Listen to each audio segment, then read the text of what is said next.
예, 신율의 뉴스 정면 승부 1부. 아마 대선 때까지는 이거 1부에서 계속 보내드려야 될 것 같습니다.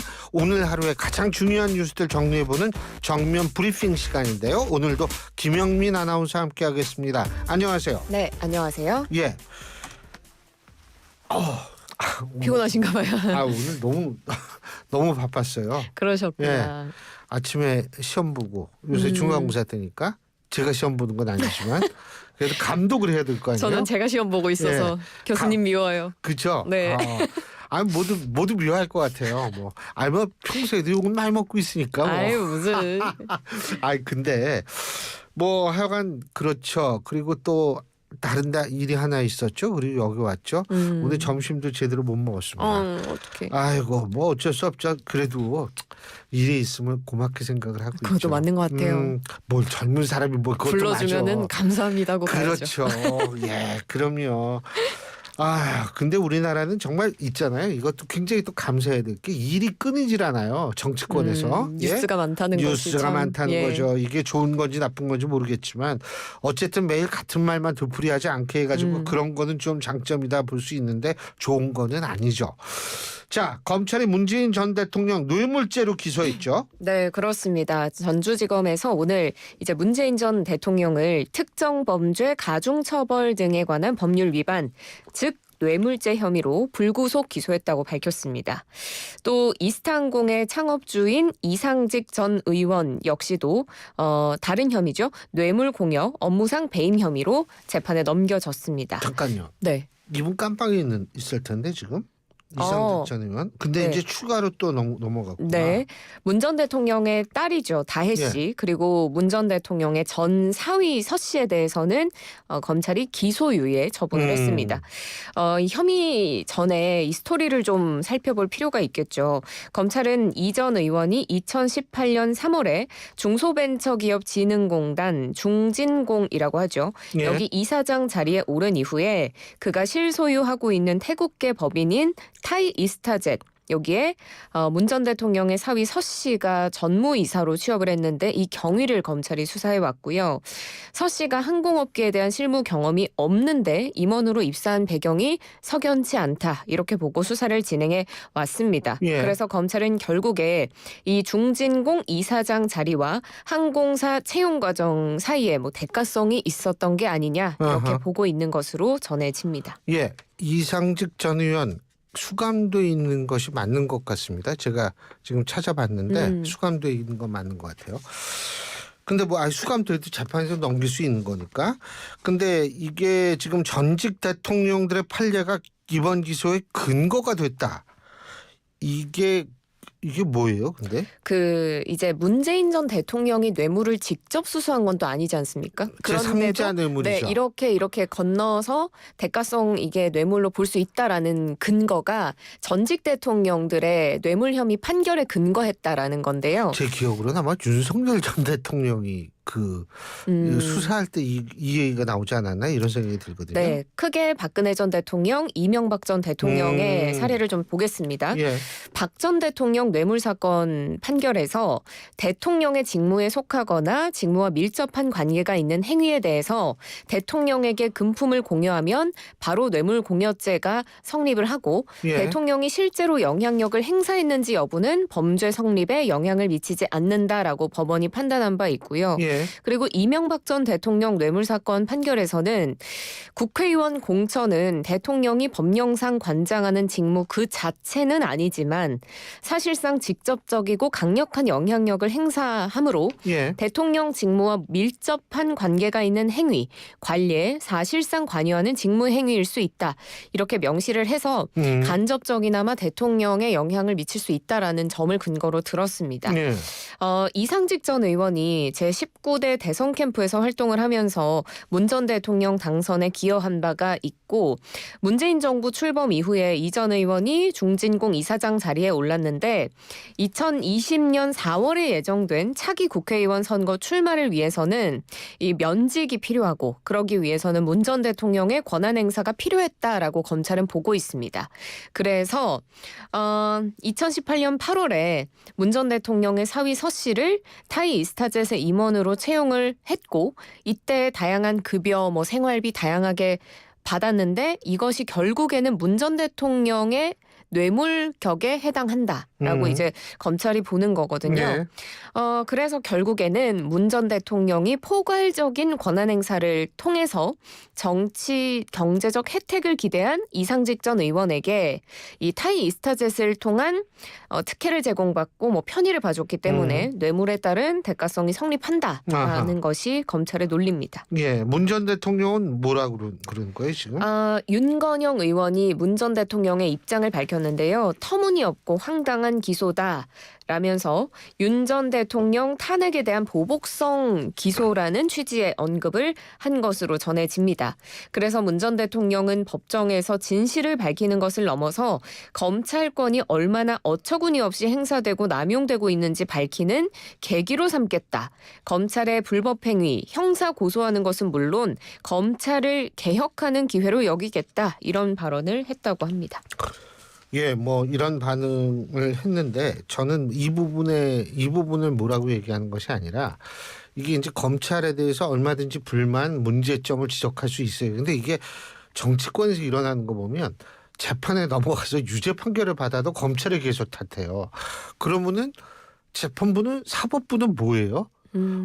사법부는 검찰의 얘기를 그냥 따르는 사람들인가? 그건 아니잖아요. 한 번 더 거르는 과정인데 좀 그런 거는 좀 안타깝다라는 생각이 들 때가 많아요. 물론 이번 케이스가 그렇다는 건 아니고 이거는 좀 지켜봐야겠죠. 진짜 기소를 했지만 뭐 재판에서 무죄로 나올 수도 있는 거고 그건 우리가 알 수 없는 거니까 이거는 좀 지켜봐야겠죠. 자, 그리고 올해 1분기 경제 성장률이 뒷걸음쳤다는 소식이 있는데 이거는 사실 좀 당연한 거 아니에요? 막 계엄도 하고 막 그래가지고 전 세계적으로 우리가 충격을 줬는데 이게 성장하면 좀 이상한 거죠. 예. 그런데 이제 공식 전망치가 있었는데 그것보다도 낮게 나왔거든요. 그리고 마이너스 성장률이라는 점에서 굉장히 아쉬운 그건 아마 부분인데 트럼프 때문에 그런 거 아닌가 이런 생각도 드네요. 예. 올해 1분기에 우리 경제 성장률이 3분기 만에 마이너스 성장을 기록했습니다. 예. 1분기 GDP 성장률 직전 분기 대비고요. 속보치입니다. 잠정치는 아니고 마이너스 0.2% 성장을 했으니까 역성장을 했습니다. 원래 공식 전망치가 한은은 0.2% 성장을 점쳤거든요. 그런데 0.4%포인트나 낮게 나온 거고요. 그렇죠. 마이너스니까. 네. 지난해 2분기 때 한 번 역성장을 마이너스 0.2% 한 바가 있고 그 이후로는 아주 소폭의 성장을 기록했을 겁니다. 그러다가 다시 후퇴를 하면서 연간 경제 성장률을 지금 한국은행이 당초에 1.5%로 잡고 있는데 이걸 달성할 수 있을지 이 부분에 좀 물음표가 찍힙니다. 뭐가 특히 부진해가지고 이렇게 된 거예요? 일단 전체적으로 좀 부진한 부분들이 여럿 있었는데요. 성장한 부분도 물론 있습니다. 그런데 부진한 부분만 제가 모아왔는데 민간 소비가 지금 오락문화, 의료 이런 서비스 소비가 부진하면서 직전 분기보다 0.1% 감소를 했고요. 정부 소비 역시도 건강보험, 급여비 지출이 줄어들면서 0.1% 빠졌습니다. 투자 감소도 많이 보이는데 건설 투자가 건물 건설 중심으로 3.2% 감소했고 설비 투자도 기계류 위주로 2.1% 줄어들었습니다. 업종별로는 제조업은 화학물질이나 화학제품, 기계 장비 위주로 감소를 했고요. 건설업 부분에서는 건물 건설 부진이 두드러졌다고 말씀을 드렸는데 그래서 1.5% 줄어들었습니다. 저는 이것만 지금 들어가지고 갑자기 드는 건데 지금 부진한 게 의료 분야가 굉장히 뭐 건강보험, 급여비 지출, 의료 문제.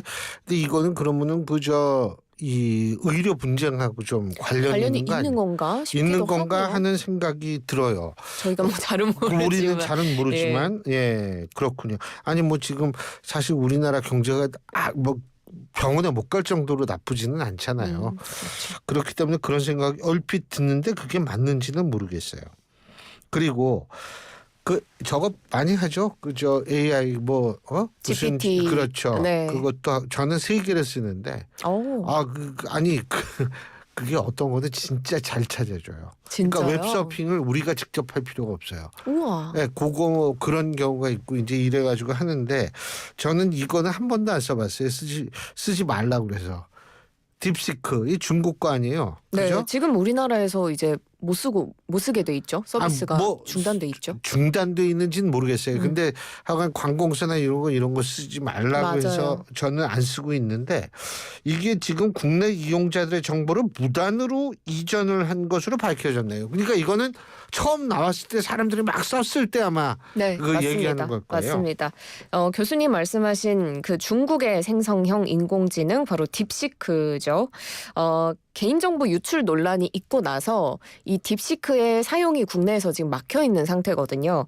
그런데 정부가 이 딥시크에 대한 조사를 벌여서 그 결과를 발표했습니다.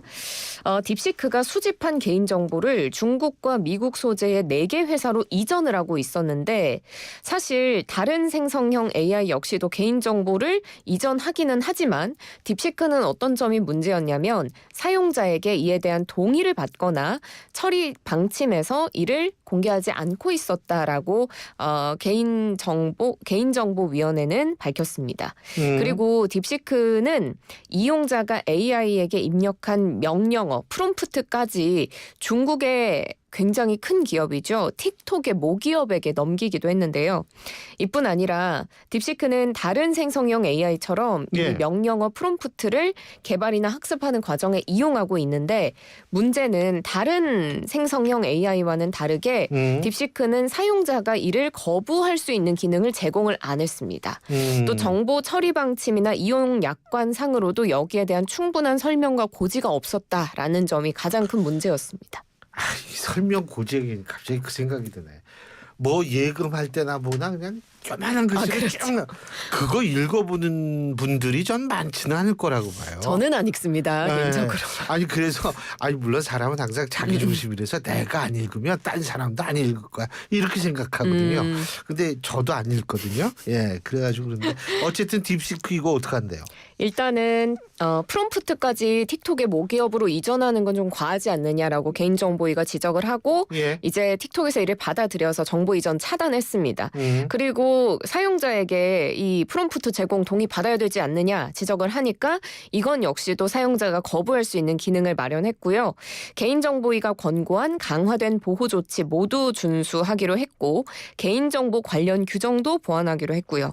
그리고 14세 미만 아동의 개인정보 안전 조치가 미비했는데 이 부분도 확인 절차를 좀 추가하면서 그리고 또 보안이 취약한 지점까지도 좀 조치를 하면서 이제 좀 우리나라 규격에 뭐랄까요? 좀 맞는 어떤 정보 처리 이런 스탠다드가 생겨나고 있는 중이다 이렇게 보입니다. 그래서 점검 결과를 바탕으로 개인정보위는 딥시크의 시정 권고 처분을 했고 딥시크가 이걸 10일 이내에 수락하면 개인정보보호법에 따라서 시정명령을 받은 것으로 간주가 됩니다.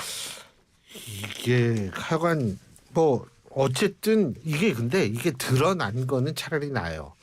드러나지 않고서 이게 어떻게 개인정보가 딴 데로 흘렀다거나 이게 더 문제인 것 같은데 뭐 아직은 모르겠어요. 뭐 사실 그리고 우리나라 굴지에 또 휴대전화 유심칩 정보가 이게 나갔다는 그 뉴스 보고서 저도 부랴부랴 막 별 서비스 다 가입하고 있잖아요. 예, 아이고 참 이게 참 세상이 어떻게 되는 건지. 자 오늘 여기까지 하죠. 수고하셨습니다. 네, 수고하셨습니다. 김영민 아나운서였습니다.